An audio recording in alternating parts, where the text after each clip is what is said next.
Welcome to the next module for your Words Their Way training. This module and the next two after it will cover Chapter 2 in your professional development book. That is this book on the left-hand side of the slide. Chapter 2 basically covers assessments, including informal and formal assessments, and how to group your students. The specific topics you'll find in this module and the next two include informal ways to assess students, formal ways to assess students, grouping students for instruction, setting goals and monitoring growth, and then I'll tell you what pages within Chapter 2 you'll want to tab. Just like previous modules, I will be referring to this PD book a lot, and many of the resources can also be found on the Pearson PD Toolkit. Just as a reminder, you have access to this toolkit. If you go to the back of this PD book, you will have a little envelope that looks like this, and you can sign up for the PD toolkit through that. So once you sign up through that toolkit, the next time that you come, you will click sign in and then scroll down to sign in again. And then if you saved your information, it's still there. Obviously, type it in if you need to and click submit. Click this little box here. And then again, you see your assessments, sorts, games, videos, and additional resources at the top, just like before. Okay, so books I'll refer to in this module, and these are the books that you will be receiving. Everybody will be receiving the PD book, Professional Development book, which walks you through the program.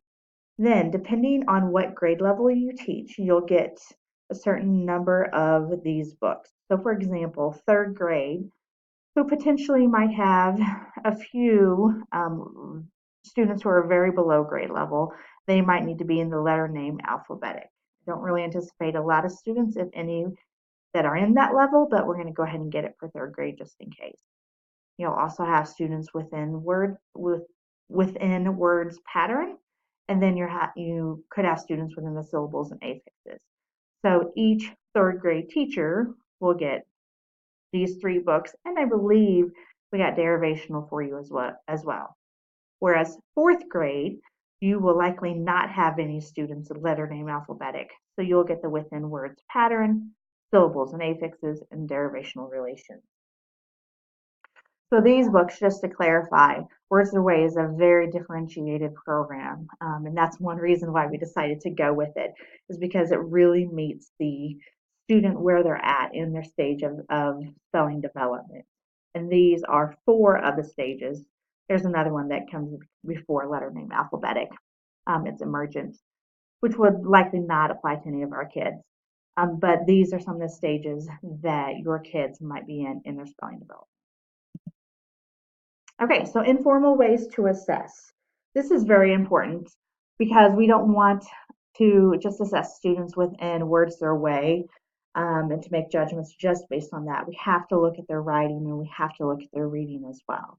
I'm going to walk you through a couple of quick examples of some example student writing and how that can help inform what stage that your students are in addition to the benchmark test that you'll give for Words Their Way.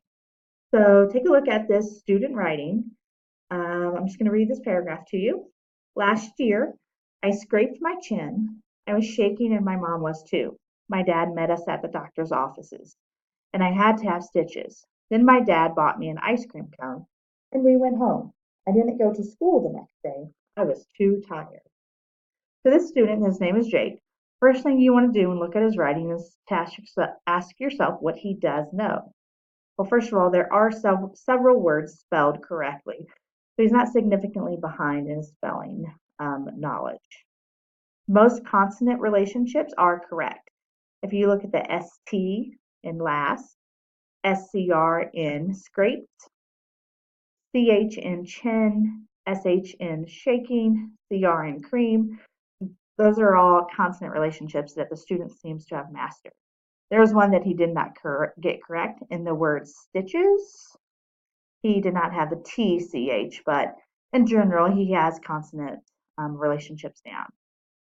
Most simple long and short vowels, such as had, have, went, come, home, day, a lot of those sight words he has down.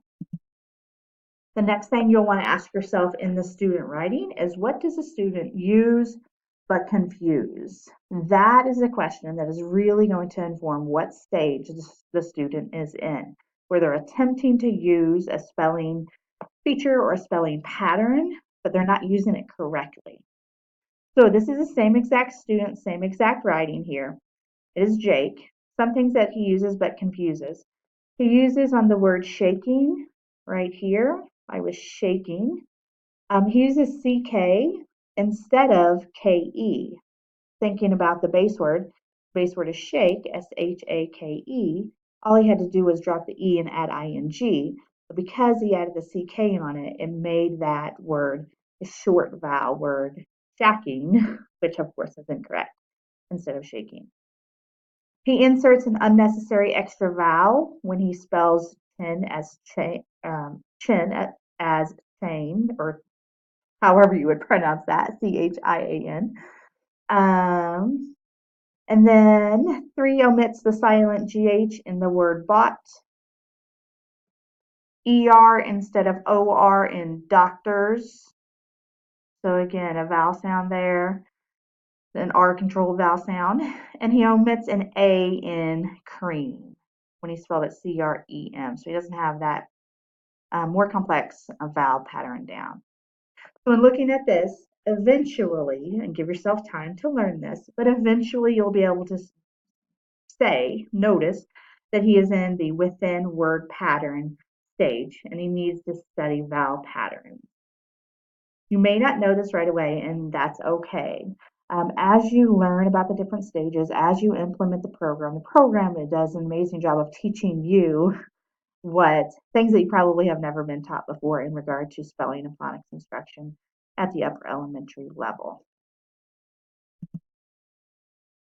Another way you can check is to use the qualitative spelling checklist.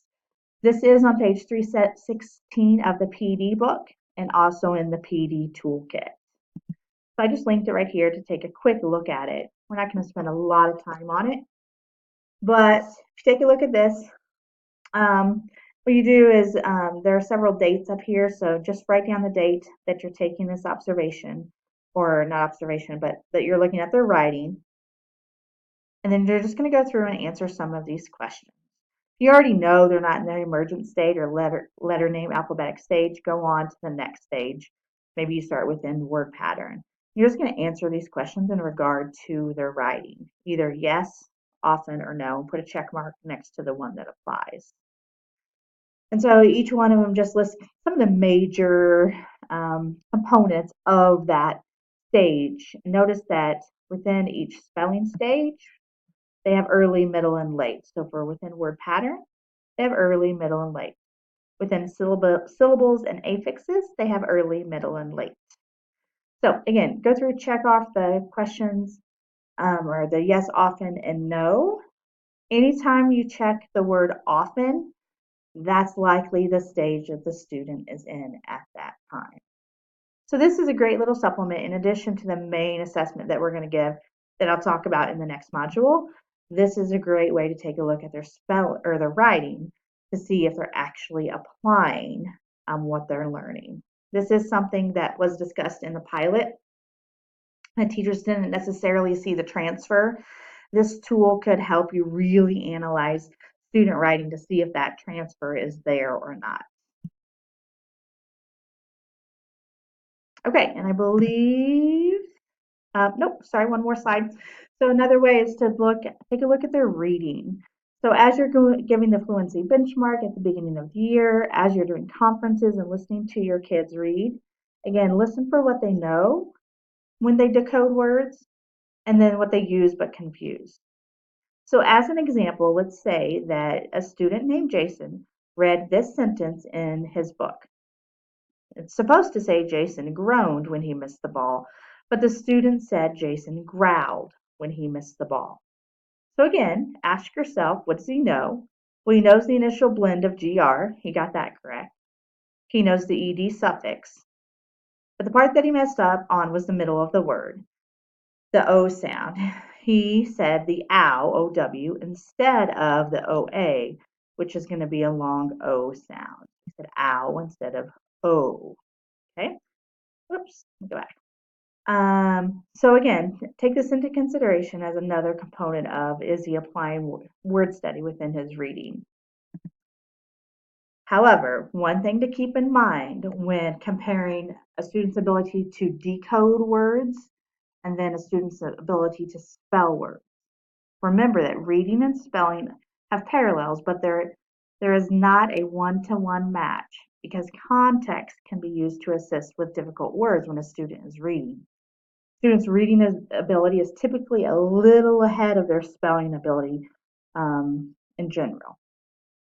So, for example, a transitional reader within the words pattern stage may be able to read shopping and bottle within their independent reading book, but when he goes to spell that within their writing, he might spell shopping incorrectly, as you see there, or bottle incorrectly, as you see there.